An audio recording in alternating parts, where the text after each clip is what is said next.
The Guardian newspaper said Plateau State Governor Caleb Mutfwang apologized to the Igbo community in Plateau State, asking them for forgiveness that they were deceived to fight the civil war against Igbo.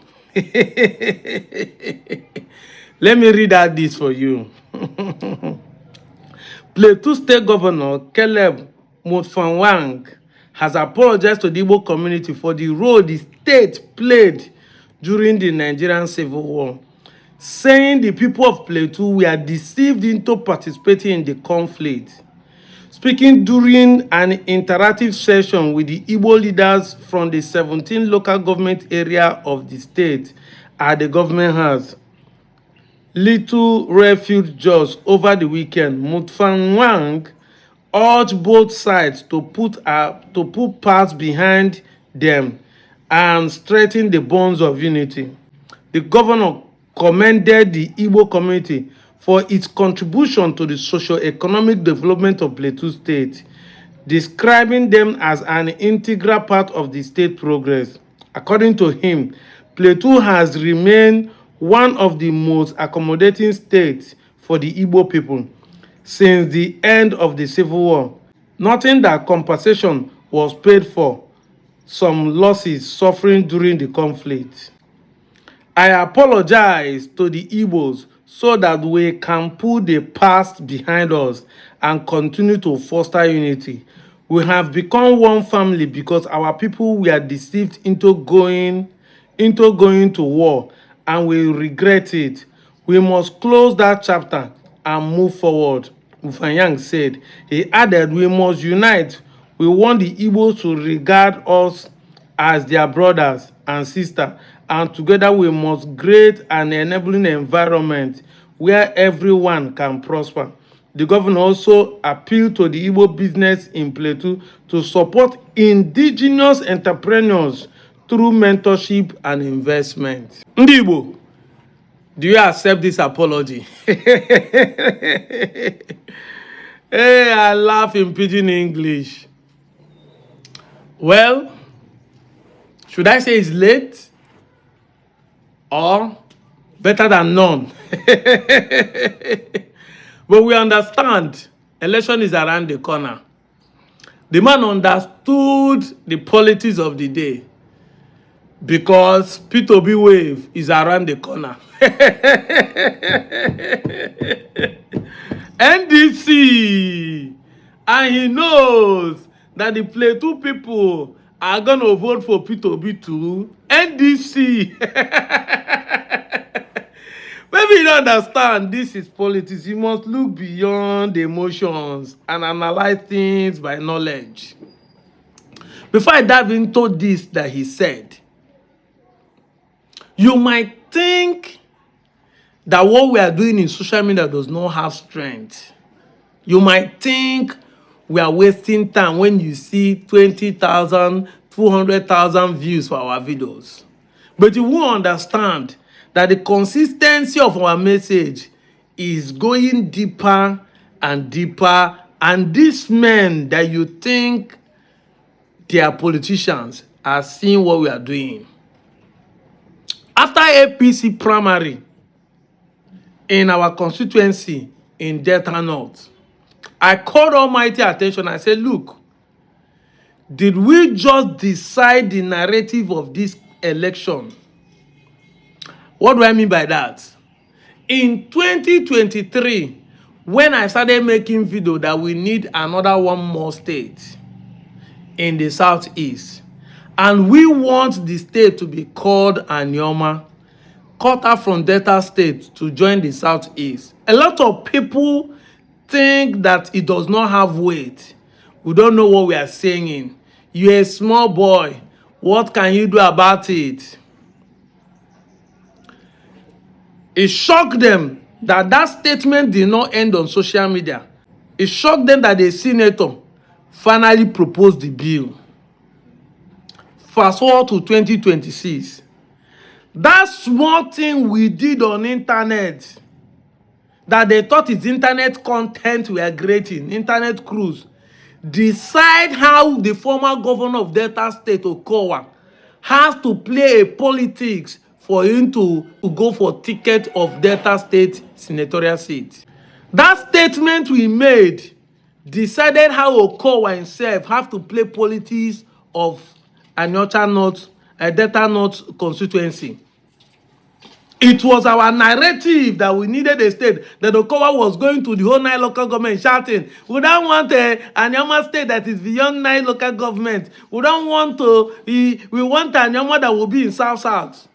If they have told you by 2023 that the message we are passing online will decide how the politics of Delta North will be played by 2026, you won't have believed it.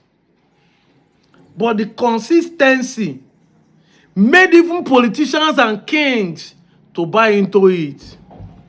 The day we went to the National Assembly to submit the document, and I videoed some part and edited it and showed it on internet. On my Twitter, some people say, you just they waste money, they waste time. You think say you go get sympathy from the Southeastern and Igbos. We wasted our time. But when it became a national news, when newspapers, when TV stations, when Nigerian politicians, parliament started talking about it, sitting on different committees to talk about it, it now dawned on them that we did not waste time on the internet. That thing that you saw is actually what is playing out in this 2020 general election. Recently, people like Very Dark Man have been saying we need a revolution, but the Igbos are not ready. Yes, we are part of those who have been saying this since 2023. Igbos should not participate in any protest. We should not join people to protest, because our brothers in the Southeast have been protesting for 4 good years with what they call sit at home. We didn't see it as a protest, but it has been a protest. Nigerians mock them. Nigerians do caricature on top of them. Nigerians even speak bad about them. There's nothing evil. They never talk about the sit at home. Today, that the kidnappers and the bandits are dealing with Nigerians, you want the same Igbo people to join you. When it happens to the Igbos, it's Igbo problem. When it happens to entire Nigeria, it's Igbo should join. It is only when they see fights, they remember that the Igbos are ready for revolution. And we said no. That since 1966, come today, nobody has asked Igbo forgiveness. No reparation. They go and come and tell us, no victor, no vanquish. Yet, every time we still be marginalized and treated as a victim since after the Civil War.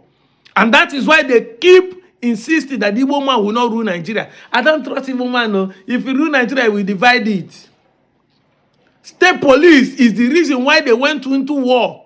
Part of the reason what Gowon from Plateau denied is because of state police. Now, Nigerians are vindicating Ojukwu by agreeing to have a state police. What you went into war is what we are not trying to accept now. We would have avoided this kidnapping and Fulani jihadists and bandits going up and down if we have our own state police protecting our state by ourselves.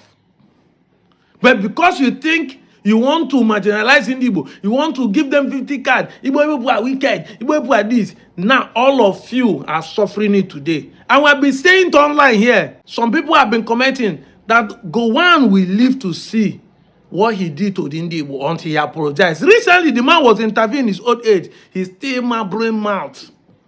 Now, election don't reach. The governor want to gaslight us. He want to apologize. Apologize so that we'll team up together and vote you in power again. We understand the antics and the politics.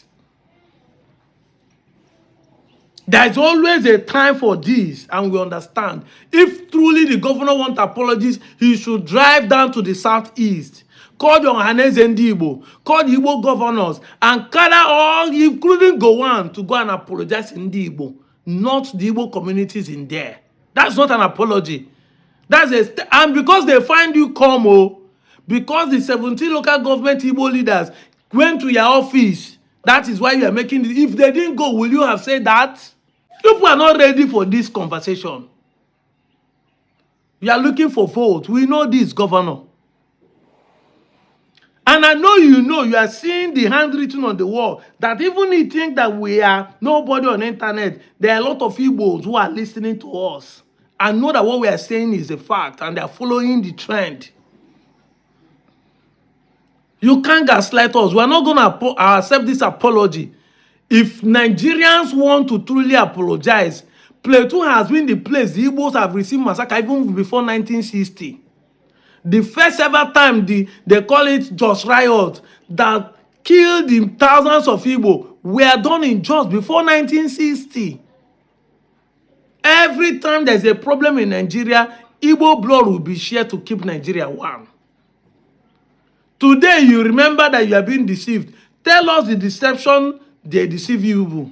Okay, you are no more Fulani, you are no more Northerners, you are no more Christians. Is that what you are saying? Oh, now you realize, say, we are one. We are brothers and sisters. Is that what you are saying? Because I made a video where the North Central pastors are saying Christians in South, Christians in Southeast defend their land. But when you came to kill us, you didn't know that we are all Christians. When Gowon led that, he didn't remember that we are Christians. We want Nigeria to move forward. We want Nigeria to move forward. Yes, I am not saying this to divide the country. But if you want Nigeria to move forward, it is not this is not an apology. This is you seeking for your own vote. Just like my state governor will say that he has told them that the Igbos in Delta North will vote for him. No, that is not an apology. That is the same statement you are making. We can read the intent. We can see beyond the basis. This is why we have sense. We don't just take what you said. We read meaning into it, oga. We dey see am. Ndị be anyị n'okwu na-eje walawala. Anya na-afụ walawala na-eme gịnị? Na-afụ ya. Because what an elderly man sit down and see, a child will climb a tree, he will not see it. But I say that is an old fable proverb. Today, what an elderly man climb tree and see, we the children will lie down and Google it. We can Google your idea, we can Google your understanding. We understand where you are leading this apology to. If the Plateau people are done to Gowon is not dead, to take him, travel down to the southeast, call all the Igbo leaders. There are different Igbo Apex group everywhere. Come down to the southeast and apologize. Meet the stakeholders and the men that matters, like Ohaneze president and Tambata. Meet them. Apologize officially. No reparation, no apology since 1966. Massacre over 3 million people and send 2 million people to exile. And they never want to come back again. These are the truth, the facts. Nobody moves on when the real apology is not yet done. You know, they will come and say, why is Igbo not moving on since 1960? No, we are not going to move on. And for the fact that Nigeria refused to work, how do you want the people to move on? Every effort to salvage the country, even when the candidate that is available will be a Christian or an Igbo man, you will say no. The North will connive to vote. I know you will say you voted P2B in 2023. We know about that. It's the masses, not the politicians. You are allied as he conniving. This governor is not going to support NDC for presidency. Exactly. Or is he going to support Showare? No. Is he going to support my brother, Dumebi Kachuku? No. He's still going to support Tinubu. He wants the vote of his people to put him as a governor of the state, but will not do the right thing. Him as a governor, what is he doing with the allocation coming to him? To develop Jos himself, to make Jos. Look at how the Fulanis are coming to the state and massacring people. What security vote has he done? What job is he doing in the Plateau right now to secure the people and put infrastructure for his people? But they will deceive their people, making them believe that everywhere you go, Igbo people are the problem. Igbo people are the problem. Now the Fulanis are killing you. You now see the reason why you need to unite with Igbos. You are not believing that you are being deceived. If as a governor he's performing well, you don't need to beg anybody to vote you. They say success begets many friends, but failure is an orphan. Exactly. If this governor is performing well, he's not playing politics of the day with the government in power. He doesn't need anybody. He doesn't need to cajole people to support him. Yes, we need to unite and vote the right candidate. Igbos are not only the people in Jos. Yes, when I was working in those regions, during 2013, 2014, when I was working in those regions, there are other tribes in that place. Igbos are not only people there. We know that Igbo might have a larger population than others because Igbo migrate well, and Jos has been a fine place the Igbos, stay.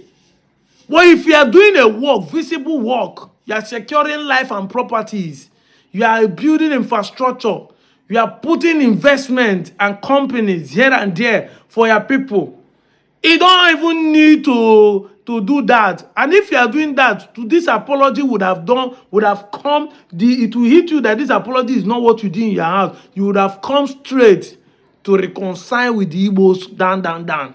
To show, oh, what my forefathers then do, I want to amend it now. That's what people like us are doing. That our people have been denying not to be Igbo, but young men like us took it upon us to reconcile with our Igbo brothers in the southeast, called Igbo Unification Movement within the Nasobia. You can't gaslight in the Igbo again. We, the new generation, understand what is on the ground. I'm out of here, Joe.